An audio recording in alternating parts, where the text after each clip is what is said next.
نقطة تالتة، لما ابني بيختار شيء وحصل انه فشل في اول خطوة في هذا الاختيار، في الوقت ده الابن او البنت بيكون مجروح.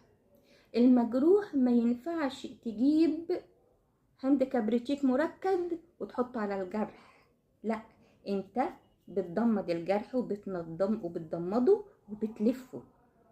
لو سمحت لما يكون ابنك او بنتك بيعاني من فشل او حس ان هو فشل او محققش تارجت هو عاوزه، اول حاجة تعملها مجرد انك تنظف الجرح وتضمده.